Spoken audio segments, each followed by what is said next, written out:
হাতে গোনা আর মাত্র কয়েকটা দিন বাকি। তারপর অযোধ্যায় নির্মীয়মান রাম মন্দিরের দরজা খুলে দেওয়া হবে সাধারণ মানুষের জন্য। আর এর জন্য কোটি কোটি রাম ভক্তদের খুশির ঠিকানা নেই। কিন্তু বন্ধুরা, এই খুশি এমনিতেই আসেনি, এর জন্য করতে হয়েছিল 500 বছর ধরে রক্তাক্ত সংগ্রাম। না জানি কত রাম ভক্তদের প্রাণ দিতে হয়েছিল এই সংগ্রামে। তো বন্ধুরা, আজকে ভিডিওটির মাধ্যমে তুলে ধরব সেই 500 বছর ধরে চলা মহাসংগ্রামের ইতিহাস। বন্ধুরা, যদি ভিডিওটি ভালো লাগে একটি লাইক অবশ্যই করবেন।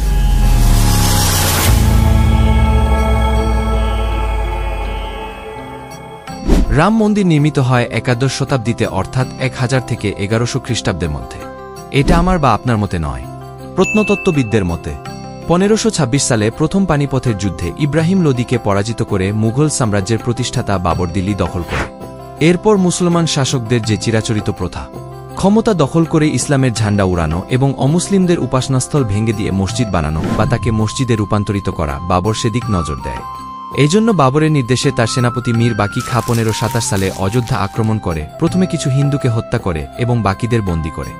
এরপর ভারতের প্রধান রাম মন্দির, যা রামের জন্মভূমি অযোধ্যাতেই অবস্থিত, সেটার উপরের অংশ ভেঙে ফেলে এবং মন্দিরের মূল ভিত্তির উপরেই মসজিদ তৈরি করে, যেটা বাবরি মসজিদ নামে পরিচিত।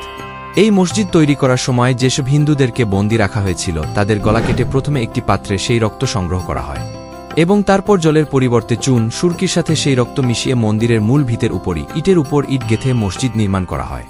তাই ইসলামী প্রথাসম্মত মসজিদ এটা নয়। ইসলামের বিজয় অভিযানে হিন্দুদের মনোবল ভাঙতে অসংখ্য মন্দির ভেঙে যেমন বিজয় স্মারক নির্মিত হয়েছিল, বাবরি মসজিদও তেমনি বাবরের একটা বিজয় স্মারক। একইভাবে বাবর সম্বল ও চান্দেরির মন্দির ভেঙে তাকে মসজিদে রূপান্তরিত করে এবং গোয়ালিয়রের নিকটবর্তী জৈন মন্দির ও বিগ্রহ ধ্বংস করে। বাবর যে রাম মন্দির ভেঙে মসজিদ বানিয়েছে এর ঐতিহাসিক প্রমাণ হল বাবরের আমলেই হিন্দুরা 21 বার লড়াই করেছিল মন্দির উদ্ধারের জন্য। বাবর যদি মন্দির নাম ভেঙে পৃথক একটি জায়গায় মসজিদ নির্মাণ করত, তাহলে কি হিন্দুরা সম্রাটের নির্মিত মসজিদকে ভেঙে দিয়ে সেখানে মন্দির স্থাপন করার জন্য 21 বার লড়াই করার মতো দুঃসাহস দেখাত? আর এরকম দুঃসাহস দেখালে বাবর কি হিন্দুদের অস্তিত্ব তার সাম্রাজ্যে রাখত? এরপর হুমায়ুনের রাজত্বকালে 10 বার এবং আকবরের রাজত্বকালে 20 বার হিন্দুরা রামজন্মভূমিতে মন্দির উদ্ধারের জন্য লড়াই করে। শেষে আকবর একটি আপোষ নিষ্পত্তি করে মসজিদের পাশেই রাম মন্দির নির্মাণের অনুমতি দেয় এবং ছোট একটি মন্দির নির্মিত হয়। এসব উল্লেখ আছে আকবরের শাসনকালে রচিত দেওয়ানি আকবরীতে। ওখানে মন্দির যদি নাই থাকত তাহলে হিন্দুরা এতবার লড়াই কেন করল? কেন এইসব লড়াইয়ের ইতিহাস মুঘল ইতিহাসে লিপিবদ্ধ হল? আর কেনই বা আকবর একটি আপোষ মীমাংসা করে মন্দির নির্মাণের অনুমতি দিল? যাই হোক, আকবর মন্দির নির্মাণের অনুমতি দেওয়ায় এবং মসজিদের পাশে একটি মন্দির নির্মিত হওয়ায় জাহাঙ্গীর এবং শাহজাহানের আমলে এ নিয়ে কোনো লড়াই সংগ্রাম হয়নি। কিন্তু ঔরঙ্গজেবের সেটা সহ্য হল না। সে একটি বাহিনী পাঠায় ওই মন্দির ধ্বংস করার জন্য। 10,000 লোক নিয়ে বৈষ্ণব দাস মহারাজ নামে এক সাধু ঔরঙ্গজেবের ওই বাহিনীকে প্রতিরোধ করে, ফলে সেবার মন্দির রক্ষা পায়। এরপর আরও কয়েকবার ঔরঙ্গজেব মন্দির ধ্বংসের জন্য তার বাহিনী পাঠায়, কিন্তু প্রতিবারই হিন্দু এবং শিখ গুরু গোবিন্দ সিংহের নেতৃত্বে শিখরা মিলে মন্দিরকে রক্ষা করে বা দখলকৃত মন্দিরকে আবার উদ্ধার করে। কিন্তু ঔরঙ্গজেব দম্বার পাত্র ছিল না। মুঘল সৈন্যরা এক রমজান মাসের 7ম দিনে হঠাৎ আক্রমণ করে মসজিদের পাশে নির্মিত হওয়া ওই রাম মন্দিরকে ভেঙে ফেলে এবং হিন্দুরা বাধা দিতে এলে প্রায় 10,000 হিন্দুকে হত্যা করে। মুঘলদের আরও এক ইতিহাসের বই আলমগীরনামায় এই ঘটনার উল্লেখ আছে। এরপর 1857 সালে সিপাহী বিদ্রোহের সময় হনুমান গড়ির মহন্ত উদ্ভব দাস অস্ত্র হাতে নিয়ে রামজন্মভূমিকে উদ্ধারের চেষ্টা করেন। সেই সময় অযোধ্যার নবাব ফরমান আলীর মুসলিম সৈন্যদের সাথে হিন্দুদের যুদ্ধ হয়।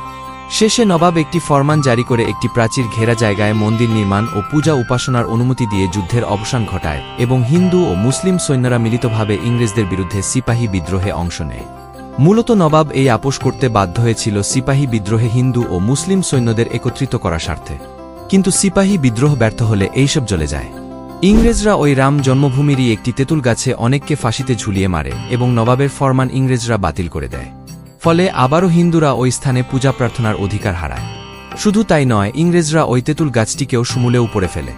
এরপর 1912 সালে হিন্দুরা নির্মোহ আখড়ার সন্ন্যাসীদের নেতৃত্বে বহু প্রাণের বিনিময়ে জন্মভূমির একাংশ উদ্ধার করে এবং বাকি অংশ উদ্ধারের জন্য লড়াই হয় 1938 সালে। এরপরই ইংরেজরা অযোধ্যার ওই স্থানে হিন্দু মুসলমান সবার প্রবেশ নিষিদ্ধ করে দেয়। সেই থেকেই বাবরি মসজিদে কেউ নামাজ পড়ে। ফৈজাবাদ কালেক্টরির রেকর্ডে লিপিবদ্ধ আছে এসব ইতিহাস। ভাঙার সময় বাবরি মসজিদ যে একটি পরিত্যক্ত মসজিদ ছিল তা জঙ্গল ও গাছপালায় ভরা এবং ক্ষয়ে যাওয়া মসজিদের দেয়ালের ছবি দেখে তা সহজেই বোঝা যায়। 1527 সাল থেকে হিন্দুরা রাম মন্দির উদ্ধারের জন্য লড়াই করেছে বা চেষ্টা করেছে, ছোট বড় মিলিয়ে মোটামুটি 76 বার। ৭৭তম বারের প্রচেষ্টায় ১৯৯২ সালে হিন্দুরা দখল, রূপান্তর ও অসহিষ্ণুতার প্রতীক বাবরি মসজিদকে ধুলায় মিশিয়ে দেয়। কিন্তু এই শেষবারের প্রচেষ্টাও ছিল প্রায় ২ বছরের। হিন্দুরা প্রথম ২০ সেপ্টেম্বর ১৯৯০ সালে জনসংকল্প দিবস পালন করে। এরপর বহু জেল জরিমানা, হুমকি অগ্রাহ্য করে কিছু প্রাণের বিনিময়ে ৬ ডিসেম্বর ১৯৯২ সালে ভেঙে ফেলে বাবরি মসজিদ। তাই এই ৬ ডিসেম্বর হিন্দুদের কাছে শৌর্য দিবস হিসেবে বিবেচিত ও পরিচিত। ফাইনালি ২২শে জানুয়ারি ২০২৪ বিতর্কিত জমিতে তৈরি রাম মন্দিরের উদ্বোধন হতে চলেছে। বন্ধুরা, এই রাম মন্দিরের জন্য কমেন্ট বক্সে একবার লিখুন জয় শ্রীরাম।